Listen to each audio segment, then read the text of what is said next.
pequeno paraíso na Polinésia, região sul do Oceano Pacífico, pode ser engolido pelo mar. Tuvalu é uma das menores nações do mundo em extensão territorial. Tem apenas 26 quilômetros quadrados. É composta por 9 atóis, que são ilhas em formato de anel, construídas a partir de recifes de corais. Elas se sustentam sobre montanhas submarinas feitas de rochas vulcânicas. O país tem clima tropical úmido, com temperaturas elevadas e chuvas bem distribuídas. Abriga florestas e manguezais, além das áreas agrícolas. A economia é baseada principalmente na pesca. Com cerca de 11 mil habitantes, tem altitudes muito baixas. O relevo atinge em média 2 metros. Isso faz com que o território seja considerado um dos mais vulneráveis ao aumento do nível dos oceanos provocado pelas mudanças climáticas. Em 2021, durante a COP26, Conferência da ONU sobre Clima, em Glasgow, na Escócia, o risco de Tuvalu afundar foi divulgado com o lançamento do vídeo em que o então ministro da Justiça do país fez um discurso em um púlpito com água acima dos joelhos.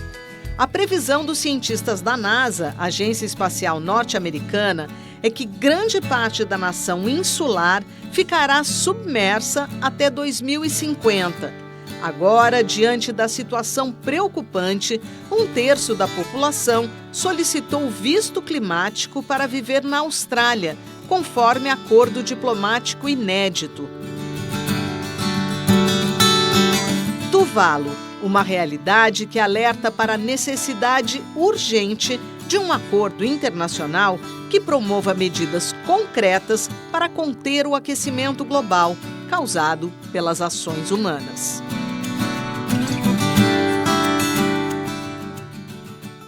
Está no ar o Repórter Eco, com informações que contribuem na busca de um mundo melhor para todos. Os temas principais: o bioplástico, o legado das águas e a diversidade de aves.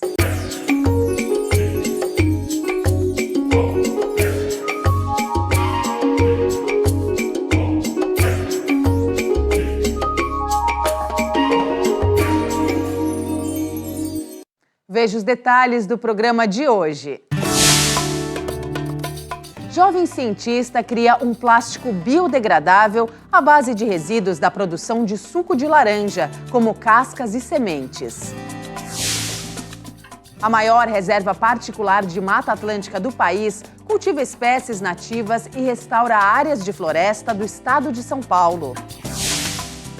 E o Sesc Bertioga lança livro que traz informação e belas imagens das mais de 300 espécies de aves encontradas nessa região do litoral paulista.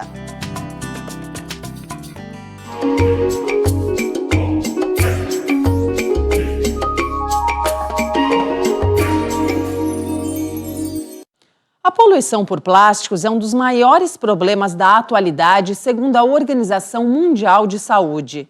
No Brasil, o jovem biomédico e pesquisador da USP, Pedro Henrique Bezerra, desenvolveu no mestrado um novo tipo de plástico biodegradável. Ele é feito à base de resíduos da produção de suco de laranja, como bagaço, cascas e sementes.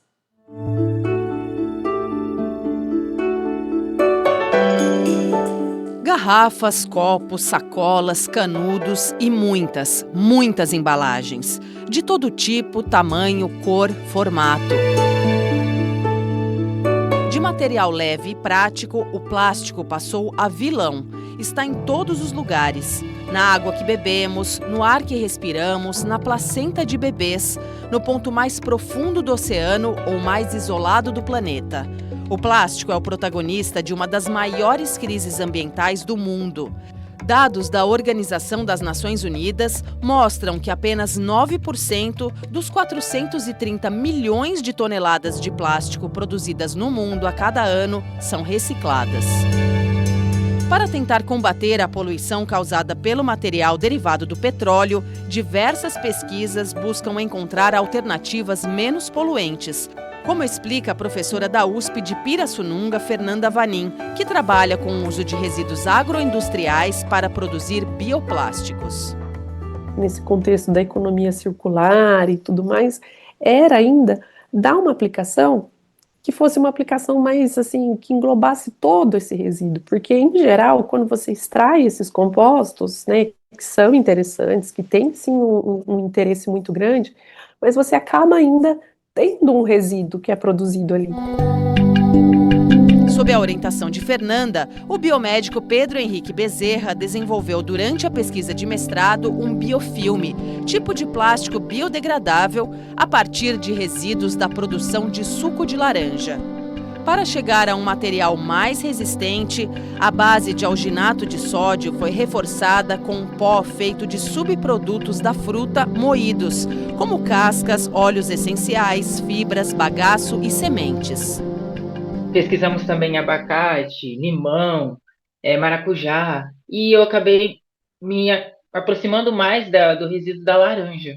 O alginato ele é muito importante porque ele consegue ter essa afinidade melhor com o resíduo da laranja por conta da pectina que é encontrada nela. E como ambos têm as suas composições químicas parecidas, eles conseguem se conectar melhor. O Brasil é o maior produtor de suco de laranja do mundo. Além do material ser uma alternativa sustentável ao plástico convencional, o biofilme pode contribuir para diminuir os resíduos gerados no processo de fabricação. A população ainda não conseguiu entender que não existe jogar fora, né? A reciclagem ainda não consegue efetivamente captar todo o que é produzido. Então, a gente tem um plástico desse, feito de alginato de sódio, que vem das águas marinhas. Ele é feito de casca de laranja, que se for para o solo, ajuda a acidificar o solo, ajuda no crescimento de plantas ali. Então, a gente acaba contribuindo bastante por um problema ambiental muito sério. A ideia é que o material seja usado em embalagens e sacolas. Os próximos passos da pesquisa envolvem testes quanto à resistência e permeabilidade do biofilme.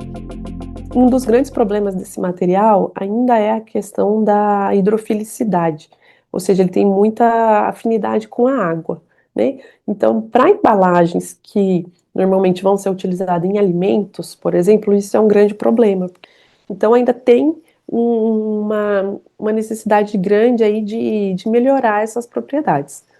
Por outro lado, eu acho que a gente pode pensar nesses materiais para outras aplicações, como embalagem ainda, mas para locais que esse problema da absorção de água, da permeabilidade ao vapor de água, onde isso não seja um problema, que depende aí um pouco de capital investido, eu acho, em empresas que queiram transformar isso também, porque hoje a indústria do plástico ela é muito rentável, né? É muito barato a gente produzir esses plásticos e usar esses materiais.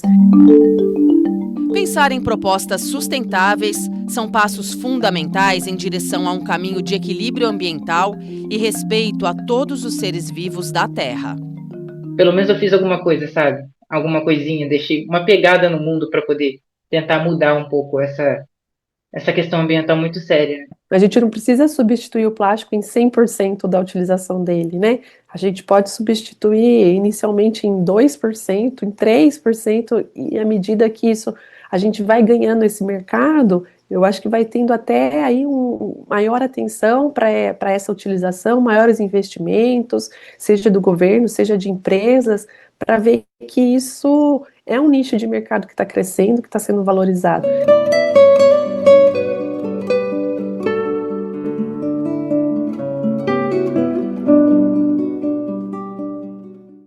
Agora vamos conferir algumas das principais notícias da área socioambiental.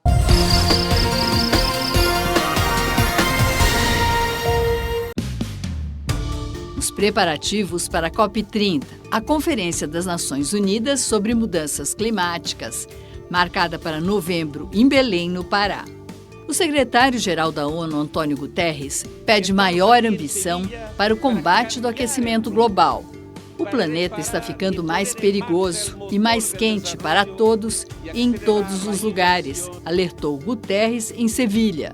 durante encontro da ONU na Espanha sobre financiamento para o desenvolvimento. A onda de calor extremo na Europa provocou mortes e incêndios florestais. Os países mais atingidos foram a Grécia, Itália, França e, principalmente, Portugal e Espanha, onde as temperaturas ultrapassaram os 46 graus Celsius. A União Europeia propõe nova meta climática de reduzir as emissões de gases do efeito estufa em 90% até 2040, em relação aos níveis de 1990. Pela primeira vez, a proposta inclui a compra de créditos de carbono de países em desenvolvimento que preservam florestas.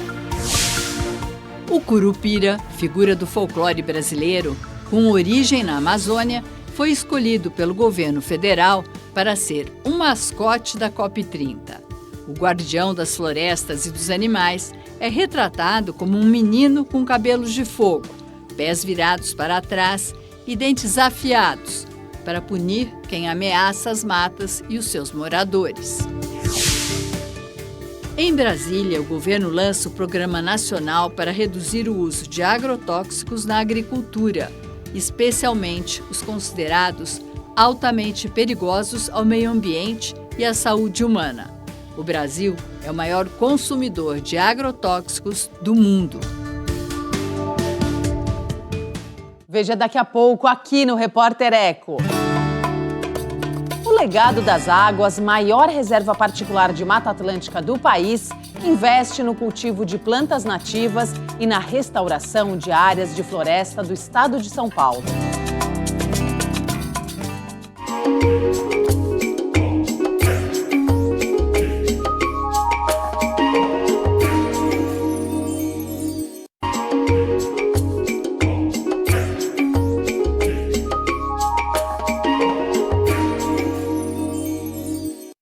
A maior reserva particular de Mata Atlântica do país, o Legado das Águas, realiza a restauração ecológica de áreas degradadas da floresta no estado de São Paulo.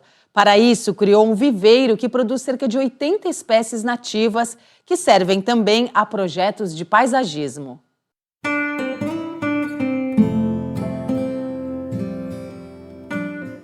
Parque Estadual Jurupará. Cerca de 26 mil hectares de Mata Atlântica protegidos por lei desde 1992. É uma unidade de conservação do estado de São Paulo, entre os municípios de Ibiúna e Piedade, na bacia hidrográfica do rio Juquiá. Com outras áreas protegidas ao longo da Serra do Mar, a cadeia de montanhas entre o litoral e o interior complementa o chamado Contínuo Ecológico de Paranapiacaba. O parque, ainda em implementação, revela marcas da ocupação que derrubou parte da floresta. Ele é vizinho do Legado das Águas, a maior reserva particular do Brasil, que realiza restaurações ecológicas. Um acordo com o governo de São Paulo previu o reflorestamento de áreas desmatadas que somam 190 hectares. Nesta, foram plantadas espécies como o araçá, o ipê e o guapuruvu. Quando nós pensamos no Legado das Águas como um múltiplo negócio, uma das vertentes foi a produção de plantas nativas da Mata Atlântica e a restauração florestal. O Brasil tem uma meta já há vários anos de restaurar 12 milhões de hectares em vários biomas, incluindo a Mata Atlântica. Um parque público, normalmente a situação é a seguinte: o Estado delimita uma área que tem algum interesse ambiental relevante, porém dentro dessa área pode ser que tenha vários locais em que não estão com a floresta ainda no seu formato integral. Todas as mudas usadas no projeto de restauração ecológica que nós vimos no parque e também em projetos de paisagismo realizados no estado de São Paulo vêm deste viveiro aqui na reserva particular Legado das Águas. Não à toa, ele é chamado de Centro de Biodiversidade. Aqui são produzidas mudas de cerca de 80 espécies da Mata Atlântica, algumas raras, ameaçadas de extinção. Das sementes colocadas no substrato, surgem os primeiros brotos para a formação de mudas. Estas são da palmeira jussara, ameaçada de extinção pelo corte ilegal por palmiteiros. Os frutos alimentam várias espécies de aves e roedores. Tem ainda a grumichama preta, o angico-facão e o antúrio, entre muitas outras. A gente trabalha com vários extratos da floresta, né? Desde as plantas bem rasteiras ali, herbáceas, as arbustivas e depois as arbóreas, e até lá no topo das árvores, né? No dossel da floresta, as epífitas, e isso dá um trabalhão imenso, mas é muito prazeroso. Tá tentando, né, sempre trazer e replicar tudo que tem na floresta para dentro de uma produção aí certificada no viveiro. Este é um experimento feito com as sementes da palmeira jussara para incrementar os plantios. Elas foram jogadas no solo do parque, do jeito que caem da floresta, sem a polpa e com brotações, depois de ficarem em um substrato úmido. E depois de 10 meses a gente coletou os dados para ver o que veio melhor. E para nossa surpresa foi a semente natura. Então, desse processo também que envolve pesquisa, né, economizamos tempo de não ter que despolpar o restante para os 111 hectares e teve um pegamento melhor. Você está tentando trazer ali o preparo de uma área degradada para que um dia ela tenha uma estrutura para se tornar uma floresta novamente conservada, né? Para cada espécie, que a gente precisa ter várias matrizes, né? Então, para que ela tenha uma diversidade, né, genética, para que ela consiga também sempre perdurar, né, pela floresta que está sendo restaurada. Miguel e Israel usam o podão como ferramenta para retirar sementes da goiabinha da Mata Atlântica. Assim é feita a coleta nas árvores aqui da reserva, respeitando a quantidade que permite a disseminação da espécie e o alimento para a fauna.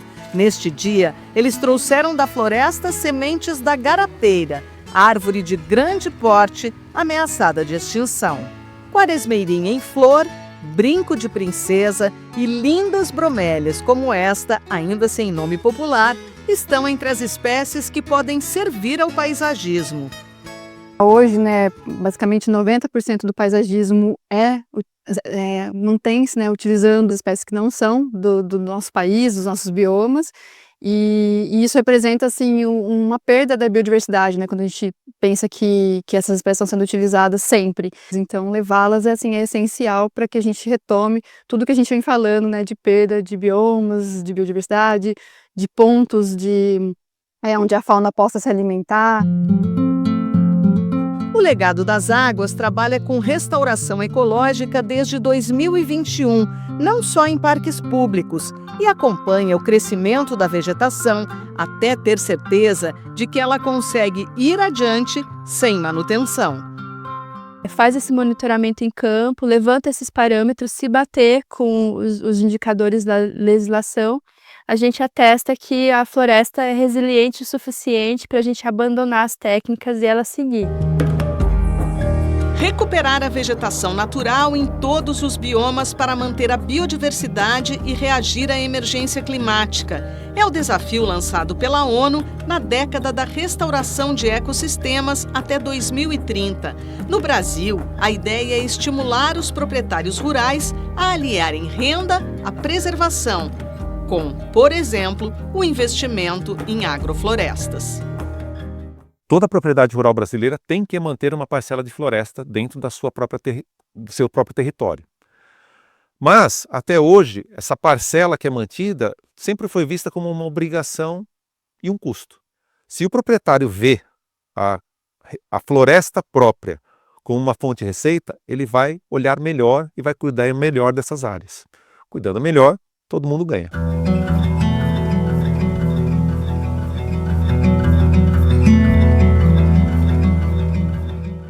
Veja a seguir aqui no Repórter Eco. Obra lançada pelo Sesc Bertioga reúne informações e belas imagens das mais de 300 espécies de aves encontradas nessa região do litoral paulista.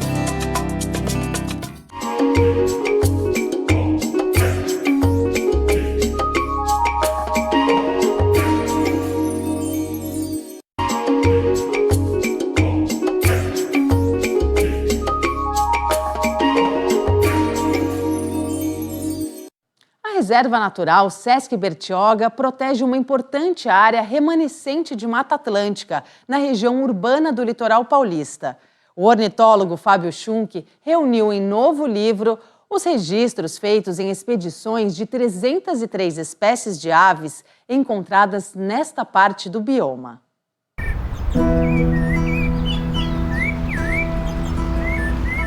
Um sabiá laranjeira, uma andorinha ou até um tucano. As aves estão presentes em quase todos os lugares. Fazem parte do nosso dia a dia, encantam aqueles que observam.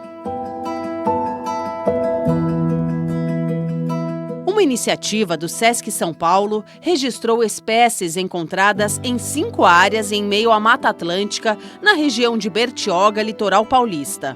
Os locais fazem parte da Serra do Mar, que se estende ao longo da costa brasileira entre o Espírito Santo e o sul de Santa Catarina. O resultado é o livro Aves no Sesc Bertioga, do Mar à Serra. A publicação traz belas imagens, além de informações e sons dos cantos de cada espécie que podem ser acessados por um QR Code dentro das páginas.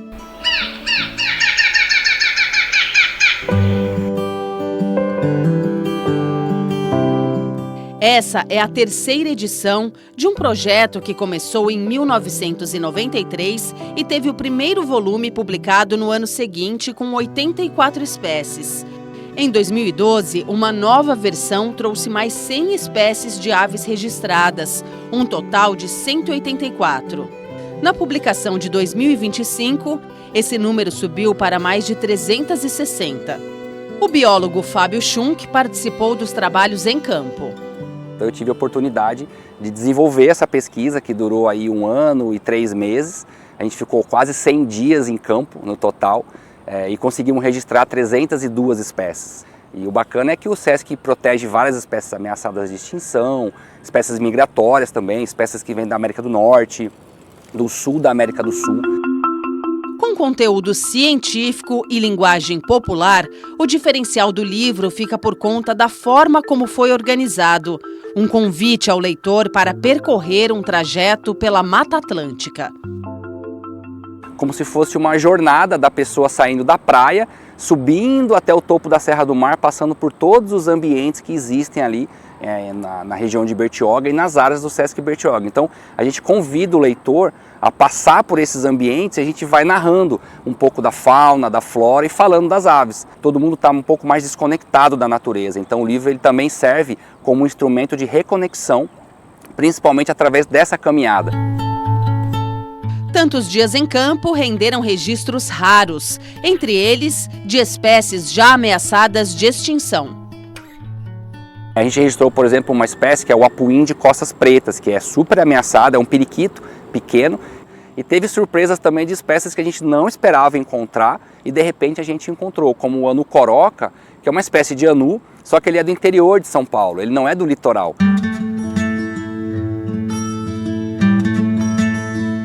Apesar da quantidade e diversidade de espécies de aves encontradas no mundo, as ações humanas colocam em risco a sobrevivência desses seres vivos essenciais para a saúde e equilíbrio dos ecossistemas. No mundo a gente tem cerca de 10 mil espécies de aves, no Brasil 2 mil, o Brasil é um dos países com mais espécies de aves. E tanto no mundo quanto no Brasil, essas espécies correm muitos riscos de ameaças, em geral. E então muitas estão consideradas ameaçadas de extinção. As principais causas é a degradação do ambiente, desmatamento, incêndios, Depois vem as questões das colisões das aves com um vidro. Tem o tráfico de animais, que também contribui bastante, E tem uma outra questão que é a predação das aves, aí mais para o ambiente urbano, por gatos e animais domésticos.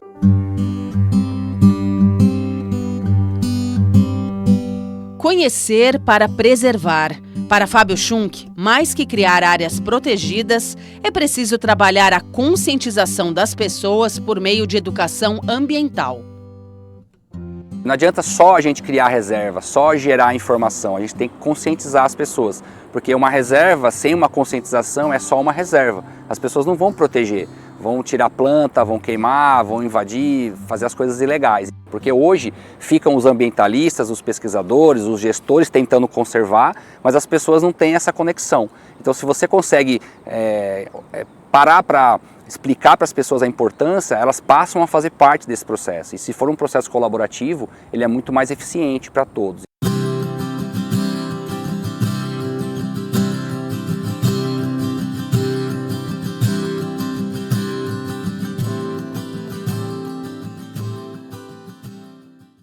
O programa de hoje fica por aqui, mas aguarde, no próximo Repórter Eco, você acompanha mais projetos, ações e pesquisas por um mundo que respeite todas as formas de vida na Terra. Até lá!